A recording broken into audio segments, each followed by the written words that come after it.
So here we are back at the bottle dump, and we're really excited because there's been some heavy rain, and that usually means that all the little treasures have been washed out. So, plus a little bit earlier there were some diggers in here in the woods behind us, so we know they've been digging up some fresh stuff for us. So we're really excited to see what they've uncovered and what the rain's uncovered, so let's do it.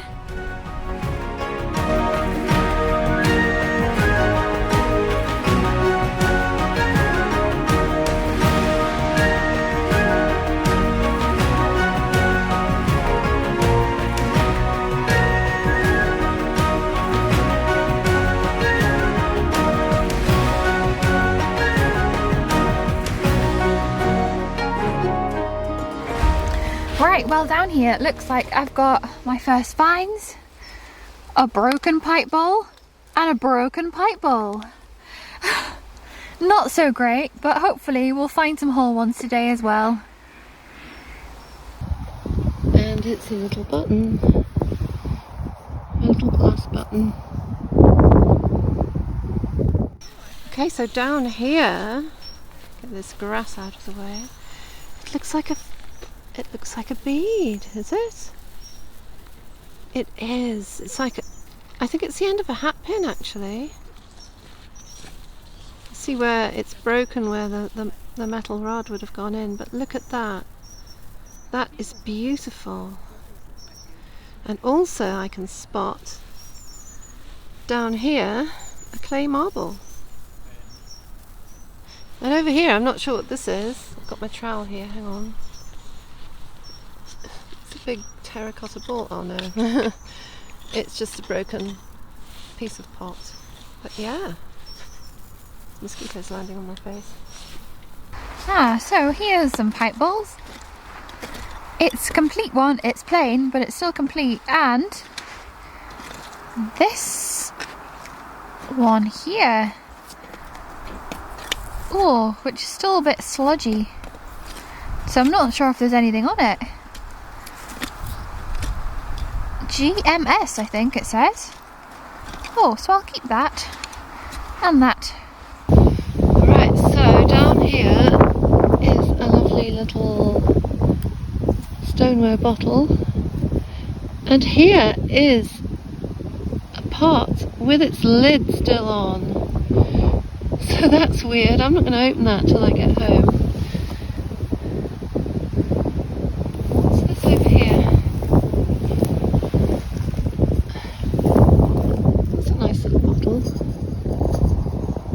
Nothing on it though.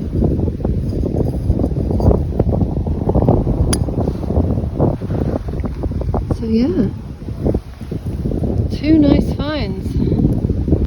So I've just picked up this pipe bowl, and inside it still has the tobacco ash. Look at that. How amazing. Okay, so I found this, a dog's tooth, and then I spotted something really weird down here. It's an entire dog's leg. It's huge. Must have been like off some kind of garden ornament or something. Giant, that's the biggest leg we found. I think that takes the crown for being the biggest leg we found so far. That looks like my first bottle stop of the day. Oh, lovely. It has a great big bubble. Don't know if you can see that great big bubble right in the middle. Oh, and it says, oh, is that what, an O? A G-A-R. Gartens. It says Gartens. Of course it does. And what else is that? Oh, an ear. It's a broken ear though. Okay, so this is the exact area here which I found that massive hoard of buttons last time. And look what we missed. Down here. A knuckle bone. Look at that, a lovely blue and white knuckle bone right where I was sitting the first time I was here. But because we've had some heavy rain, it's washed some more buttons out. Look, I just found that. Oh, cool. Knuckle bone. But look, here. Oh yeah. You see? Yeah. Oh, here, look. Yeah. We've got a buckle, a button, there's another button, and down here there's some kind of stud thing. Oh, it's rolling away. Yeah, some kind of stud thing. There we go, we've got a few more. And actually,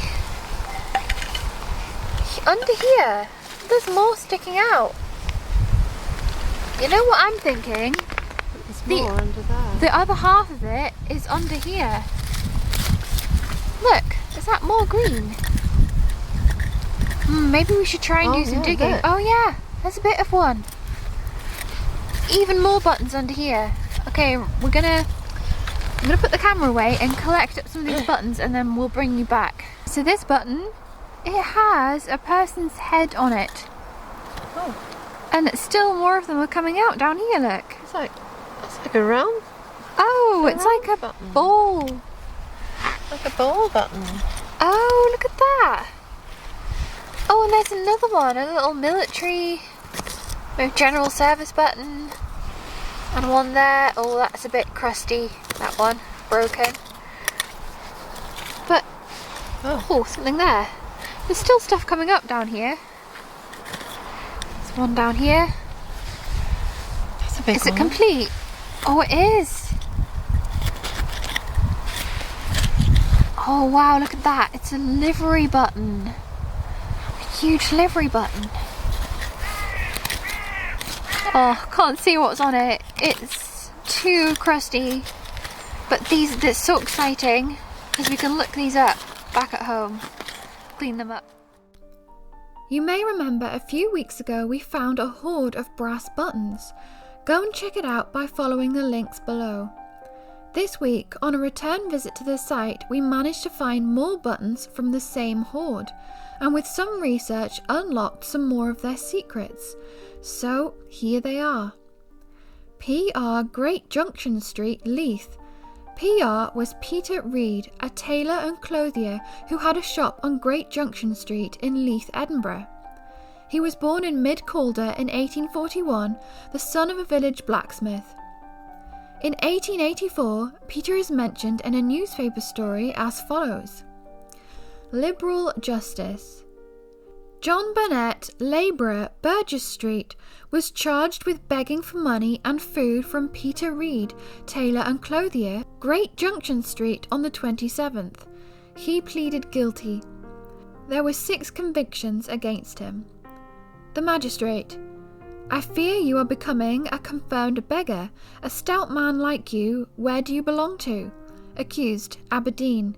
Magistrate, why don't you go there? Accused, I suppose I would have to take the road. Magistrate, what is the fare to Aberdeen? Accused, 4 shillings, I believe. Magistrate, then if I give you the money, will you go? Accused, I shall be most happy. Magistrate, I will leave 5 shillings with Mr. Main to pay your fare and give you a shilling in your pocket, and I hope you will reform yourself when you get to Aberdeen. Accused, I am very much obliged to you, Your Honour. The accused was then discharged. William Miller, Leith. William Miller was born in Leith in 1832. He was a tailor and clothier at Charlotte Street, Leith, later moving to James's Place, where business must have been booming, because in 1881 he was recorded in the census as employing 12 men and boys and 23 girls. W. Twig & Co., Birmingham. This was William Wallace Twig, button and military ornament manufacturer. William was born in Birmingham in 1845 and came from generations of button and toy manufacturers, for which Birmingham, England, became famous. William's father, also named William, was recorded as being a gilt toy manufacturer. Further research reveals that the term toy in those days had an altogether different meaning to that of a child's plaything. In 1767, Birmingham toy makers are described as artists that were divided into several branches, one of which were gold and silver toy makers, who made trinkets, seals, tweezers and toothpick cases, selling bottles and filigree work such as tea chests, inkstands, etc. Toy shops in the 1700s were what we think of today as jewelers' shops. But gradually through the 1800s, toy shops became known as places dedicated to the sale of children's toys. The Edinburgh Street Tramways Company, with Crossed Swords brand trademark Made in England on the back. This was made by another Birmingham button maker, Thomas Carlyle Limited. The Edinburgh Street Tramways Company was formed in 1871 and used horses to pull trams on rails through the streets of Edinburgh and Leith. This button would have once adorned one of the uniforms of a tramcar operator. It's embossed with the name of the company and two shields, one with a castle and the other with a tram. We believe this is quite a rare button as we've only found one other like it online. Sword make buckle, also made by Thomas Carlyle Limited of Birmingham, which later became Buttons Limited, when, in 1907, Thomas Carlyle Limited, Harrison Smith Limited, and Plant, Green and Manton Limited merged. Lionhead livery button of the Dundas clan of West Lothian in Scotland. It depicts a lion peering through oak leaves. A. MacLeod & Co. Edinburgh. Angus MacLeod was born in Thurso, Caithness, in the far north of Scotland in 1850.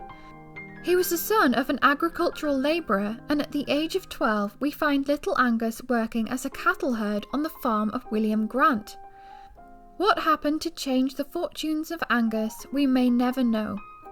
But by 1871 he is married with 3 children and working as a tailor's cutter in Midlothian near Edinburgh.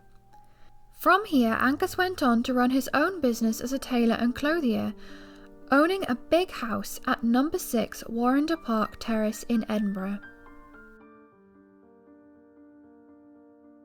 Okay, something crazy here. Mum gave me the trowel and I just dug up. And you won't believe it, but it's an entire... I don't know if it's a school one. I think it might be a log. It's an entire writing slate. Look, it's got a hole there for hanging it up. It might be some kind of log. A ship's log. Oh, it's maybe got the columns there. Maybe like a mine, or it's got the columns going down. Yes. Look at this. I don't know if there's anything written up here. I don't think so. That's really cool, isn't it? That's a fantastic find. Is there anything written up here? Don't think so again. But yeah, you're right. It's like a log. It's a slate log. I wonder if it's something industrial, maybe to do with mining or something, or maybe out of a factory or something like that. I don't know. Well, there was a big shale mine near here. Yeah, there was. Yeah, so maybe it has something to do with the mine. Because this looks like a big piece of shale, to be honest. That's cool. I wasn't expecting that. I was just scraping around down here. Keeping that then. Yeah, definitely. Not a school slate this time. This slate is 6 1/8 inches by 8 1/8 inches and 1/4 inch thick. It is inscribed with columns. One side has a line across the top for a heading, the other side does not. That, along with a central hole for hanging it up, suggests that it was meant to be turned over when the front was full.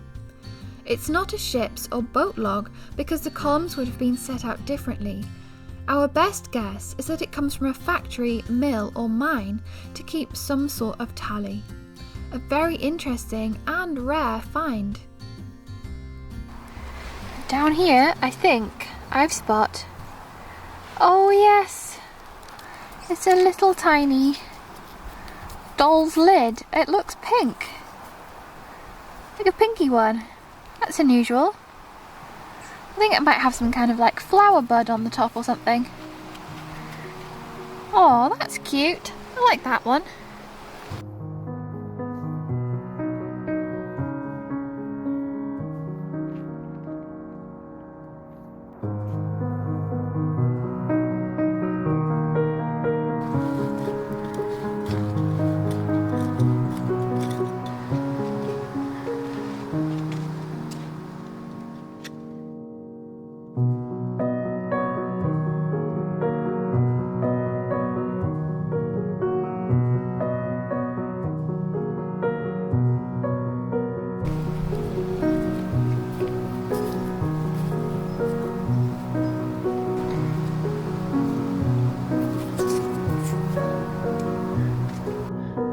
think I just found part of a syringe.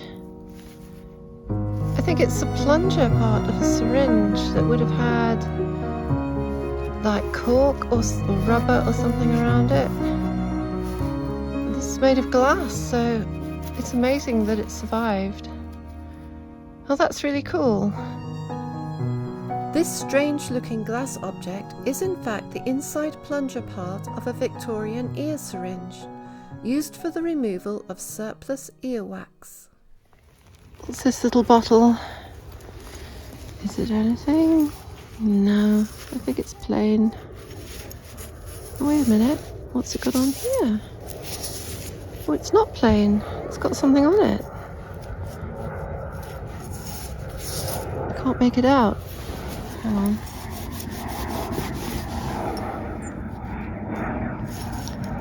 I still can't make it out. I'm going to have to take that home to look at it more closely.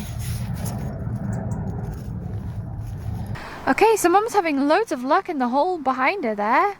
We've got a Singer bottle, Singer oil bottle. Yeah, I couldn't see it because I haven't got my close-up glasses on, but Alex recognised it as a Singer sewing machine oil bottle. So that's cool, and I'm not sure what that is. But it's got some dodgy looking white stuff in it, hasn't it? Yeah. Yeah, which may or may not be poisonous. Okay, yeah, we better be careful with that then. But down behind you, look. Yes, down here. I'll put those down for a minute. We've got something sticking out. Bottle sticking out of the bank here. It looks like an ink bottle, maybe. So let's see if it's whole. I think it is. Oh, it is. It is. Oh, wow. That's cute. That's a cute little ink, isn't it? Or something like that. That is cute. Oh, I love that. That's nice. It's got a really small hole. Look. Oh, yeah. It's dinky. We found one of these bottles before, and you can learn about it by following the links to the video in the description below. But this is the first undamaged one and will take its place in our embossed bottle collection. Okay, so I found this pipe bowl, of course. We're on a new hole, actually. It's a Weckman pipe. And it's massive, look at this. Huge space. And one of my first finds was this cute little pot. And like the lip where it's stepped like this is unusual. I don't think we've found a little stoneware pot that looks quite like that before. Oh, so that's really cute. I love little pots. Aren't they just gorgeous? Might not have anything printed on it, but it's just really sweet as it is. Look at the size of this pestle. The bottom's like completely blown out for some reason. It's such thick clay. I don't know how it got to be so broken, but it's huge. Look at that. I've not ever seen one so big before. It's really heavy. It's such solid clay. Okay, down here we have a pipe bowl. It's just plain. There might be something written on there, I'm not sure. And this cute little pot. And it's got one half on the bottom, and I think it's an L in a diamond. So, two nice little finds. I found a stopper here, look. That's a really weird shape. A vulcanite rubber stopper. It looks like it's got loads of words on it. What on earth does that say? Right, I'm going to clean it up. I think I'm going to need my other hand to... let's have a look. So, I think it says Jas Dunbar, Albion Road, Edinburgh, and then a patent number. Wow, so there's a whole address on there. We'll have to look that up. Alright, so I've been digging down here, scraping, and there's the bottom of the bottle here. Is it whole? Is it whole? It's a stoneware. Yes, it is! It's a whole blacking bottle. fantastic. Oh, that's great. Look at that. Beautiful. What a Dickens of a find this is. We've wanted to find a whole one of these stoneware blacking bottles since forever, and here it is in lovely, almost pristine condition. And when we were cleaning it, we discovered it still had some of the original liquid blacking in the bottom. Blacking was of course used to shine and protect boots and shoes. It was basically a mix of ivory black, treacle, vinegar and oil. This unctuous paste was in great demand in the early 19th century, a time when roads were a mixture of mud, animal dung and other waste washed and thrown into the street. Footwear needed to be kept waterproofed, and where there's a demand, there's a profit to be made. When Charles Day of the blacking firm Day and Martin died in 1836, he left an incredible £450,000 in his will, which in today's money is equivalent to 45 million. With money like that to be made, competition was fierce and rivalries grew, even between families.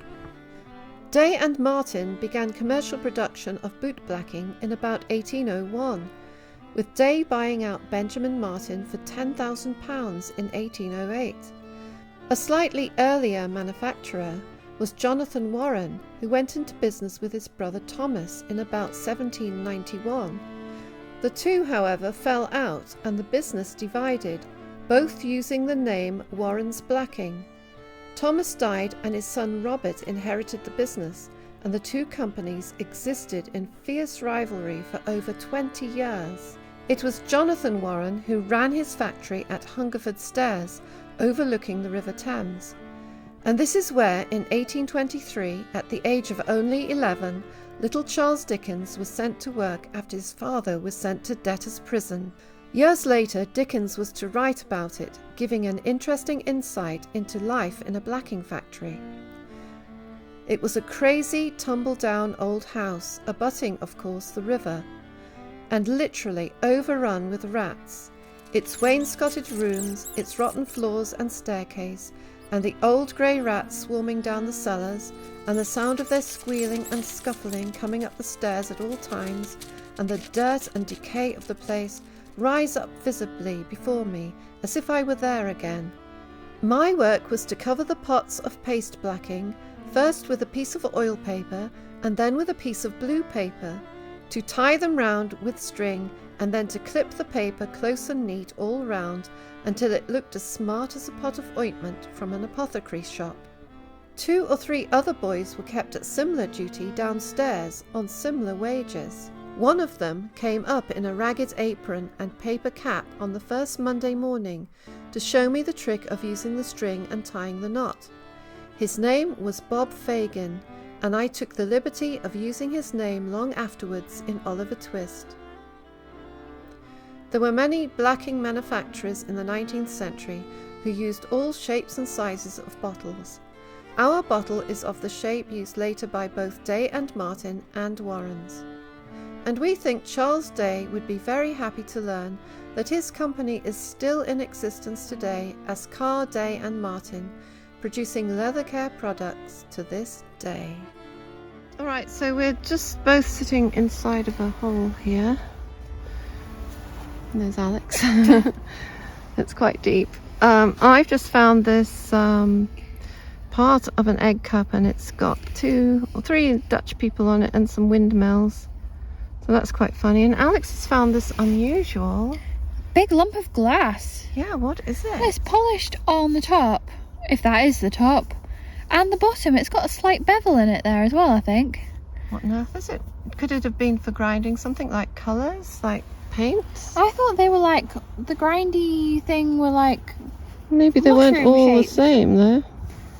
Well, I don't know, maybe. It's got a bit of a chip out of it there, but how random. That's really random. Interesting though, isn't it? Yeah. I like it. I like it too, whatever it is. Another pipe bowl here.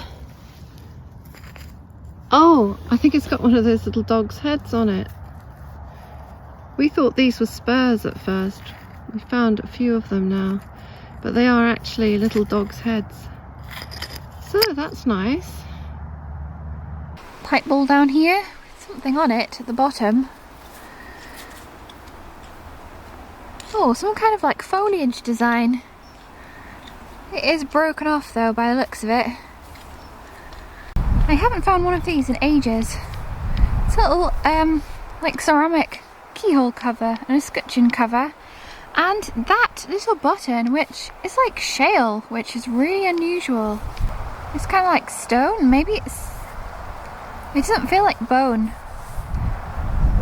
That's unusual. And down here, I just spot actually another clay pipe. We found loads of them today, again. This is an unusual find. It's like a little glass bottle in a brass casing. When you take the lid off, yeah, there you can see it. It looks like it had a hinge on it. I think that was a little travel ink bottle. Yeah, that's unusual.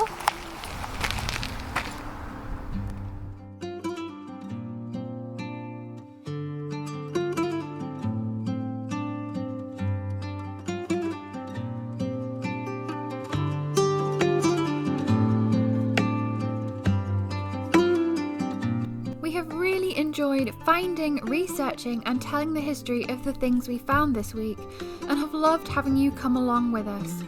If you enjoyed watching, please don't forget to subscribe to our channel. It's free to do so and really helps our channel grow. With your help, we're hoping to reach that elusive 100,000 subscribers goal, which would be really incredible. Also, don't forget to hit the bell to be kept informed of new community posts and videos.